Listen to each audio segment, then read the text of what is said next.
Hello, ladies and gentlemen, and welcome to 5 Minute Bitcoin, where we onboard the masses 5 minutes at a time so you don't have to.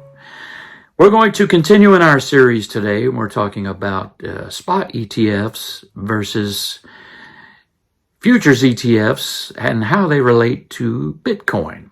Today, we're going to talk about the fight for a Bitcoin spot ETF. And I'm going to read you from the Cointelegraph website because I think it's a great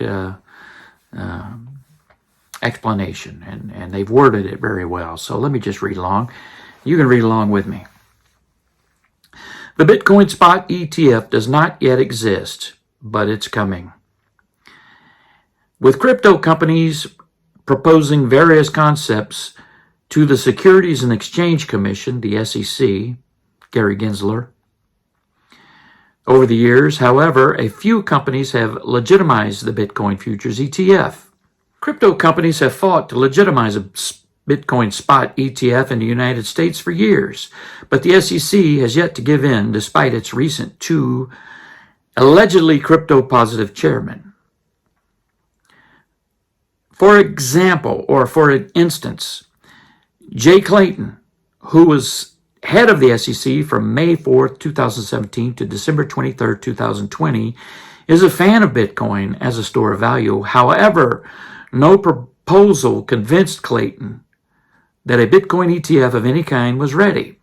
That said, BITO, B-I-T-O, is registered under the Investment Company Act of 1940, meaning it does not require explicit approval from the SEC in order to commence operations.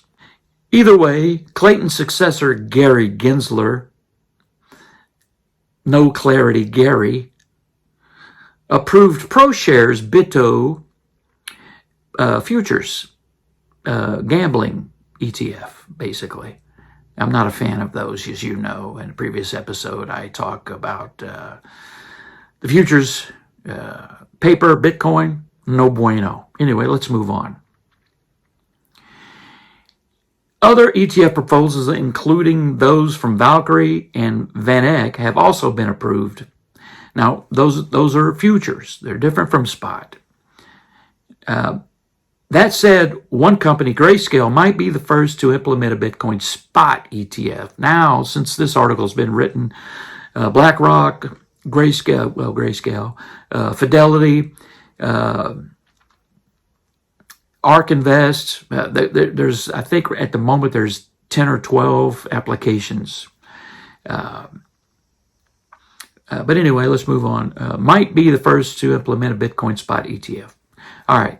Grayscale, which holds the world's only SEC-approved publicly traded Grayscale Bitcoin Trust, GBTC.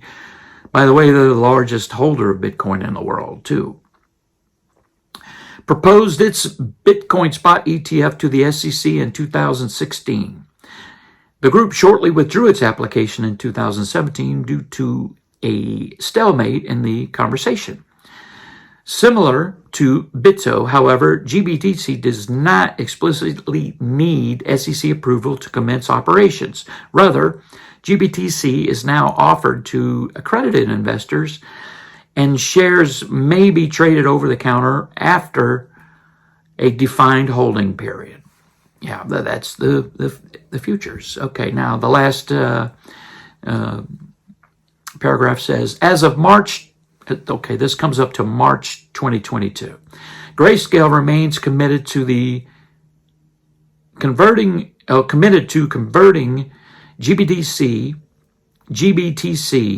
to the world's first Bitcoin spot ETF. Well, we'll see about that. I think that Kathy Wood of ARK Invest might be right about them approving multiple spot ETFs simultaneously as not to give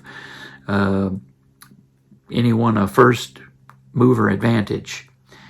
So anyway, let's move on.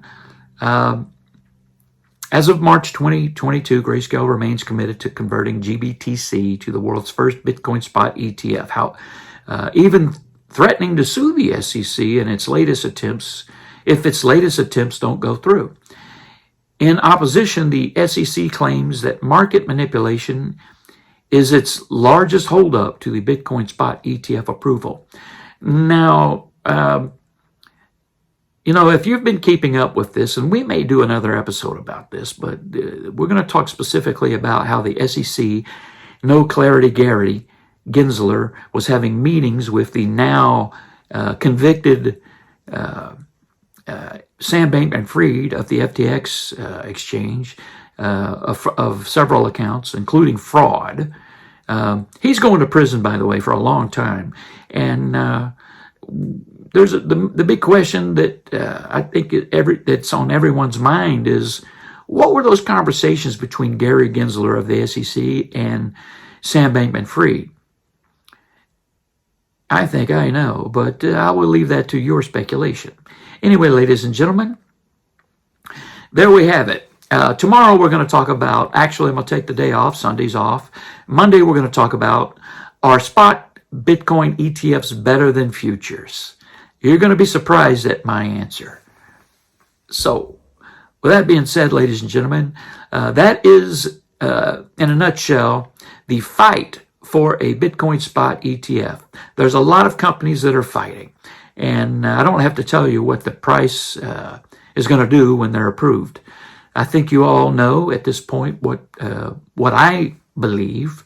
So anyway, if you've gotten anything from this episode or past episodes, please consider hitting that thumbs up button, clicking the subscribe tab, ticking the little bell for future updates. And by the way, over in the corner, you see my Lightning QR code. If you want to zap me a few sats, go ahead, help me keep the channel running. Ladies and gentlemen, also I invite you to onboard your friends and family by sending them to my channel, telling them to start at episode number 1 and go 5 minutes at a time down the rabbit hole with me. I'm going to remind you today to dollar cost average, HODL, and self-custody your Bitcoin. God bless you.